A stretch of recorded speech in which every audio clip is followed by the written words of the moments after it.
Salut les makers, j'espère que ça va. Moi, ça va très bien. Je viens de recevoir une machine qui m'a été envoyée très gentiment par Geekbagging pour la tester. C'est la Hachi Combo Creality de Creality. C'est une multicouleur en FDM, donc filament. On va voir ce qu'elle donne tout de suite. Et avant ça, si elle vous intéresse, allez voir en bas de la description, il y a un lien affilié. Vous cliquez dessus, ça peut aider pour la chaîne. Et en plus, j'ai réussi à avoir un code promo. Vous marquez Kiki Darkin et vous avez un code, vous avez la machine moins chère. Après, c'est toujours avantageux, hein. On va voir ça tout de suite pour la machine.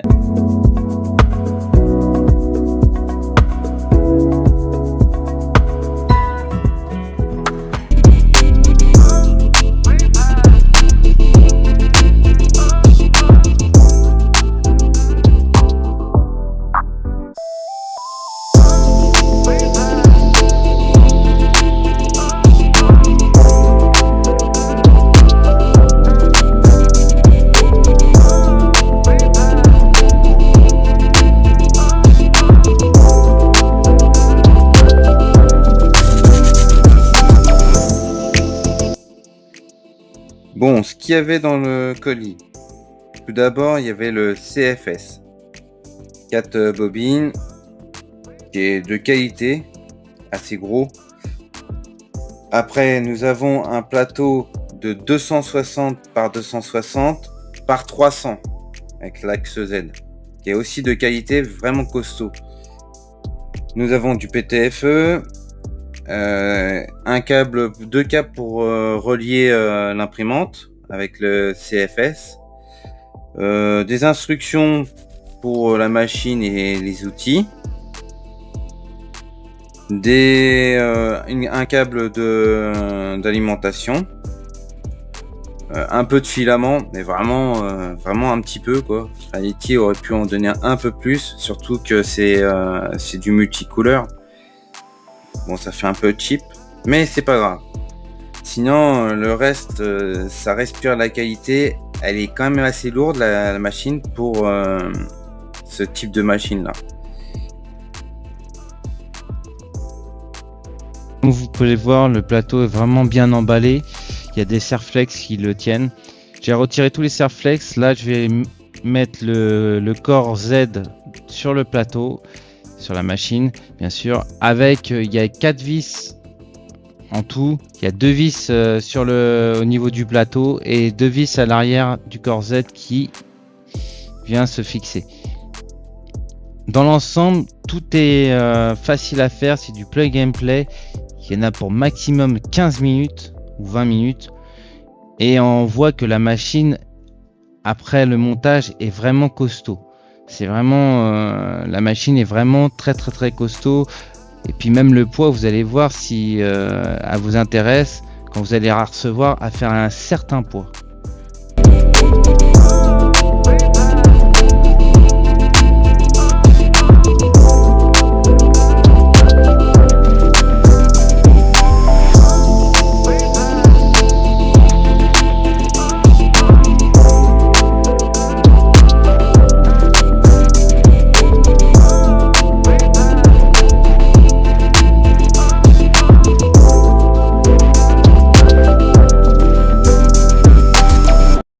Bon, là j'enlève le film et je vais regarder si les branchements sont bien faits, si j'ai rien oublié, mais normalement il n'y a pas de souci.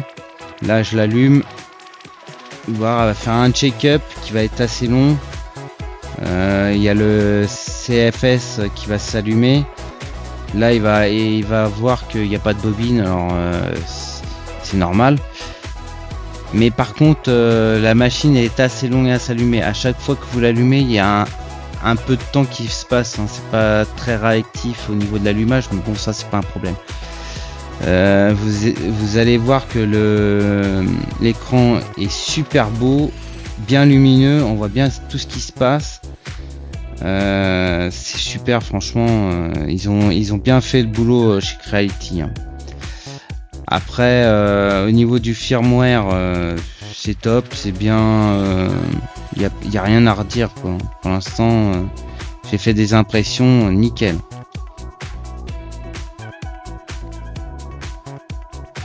On va passer à l'interface.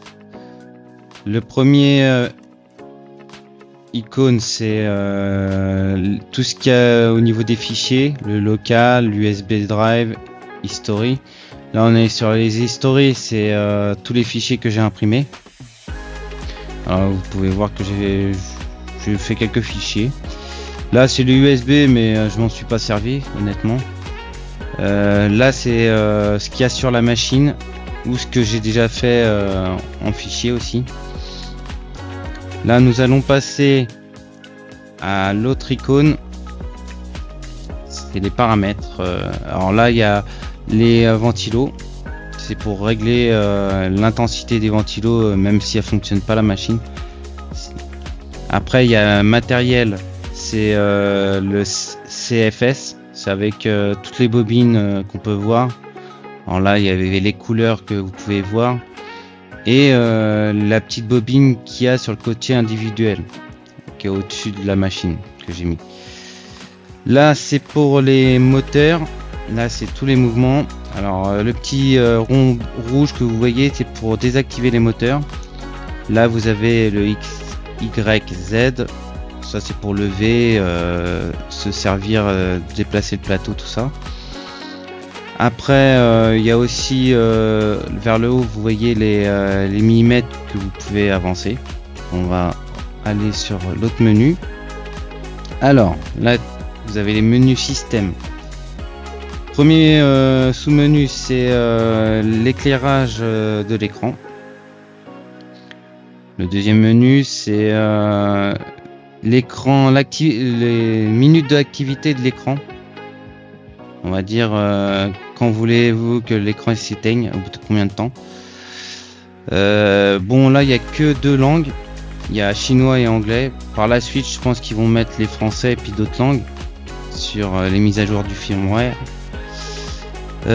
Après il y a le menu pour tout ce qui est calibration, auto leveling, les vibrations du plateau quand il fait ses tests. Et puis voilà quoi, après c'est toutes les ça c'est à faire à chaque fois que vous bougez la machine d'endroit. Alors excusez-moi, le cadrage a été ça floute un petit peu parce qu'il prend ma main en même temps. Après les autres menus, bon ça c'est le warning, c'est les trucs qui mettent sur toutes les machines, hein. C'est les instructions. Alors des fois il y a l'écran, le tactile a du mal à fonctionner des fois. Alors là c'est les settings des horaires. Là c'est le cloud de Creality, on scanne et après on atterrit sur l'application et puis qu'on télécharge. Après vous pouvez régler votre machine depuis l'application. Là c'est le firmware de la Creality HI puis du CFS. Nous avons le reset usine, l'expert mode. Alors l'expert mode, il y a le Z offset, c'est pour régler l'abuse au niveau du plateau. En général on le fait avec la feuille. Le flow c'est pour le calibrage du filament, la quantité de filament qui va arriver dans la buse, et la calibration PID du plateau, ça veut dire calibrer la température du plateau. Là on fait un petit retour. Après vous avez le light, c'est la lumière de la caméra, et le logo, la lumière pareil, il y a un logo qui s'allume qui est sympa. Après vous avez CFS de settings, c'est pour tout ce qui concerne le CFS. Alors c'est les avertissements. Alors là excusez-moi, auto refill c'est pour quand il n'y a plus de filament dans votre emplacement, il reprend sur un autre emplacement du filament.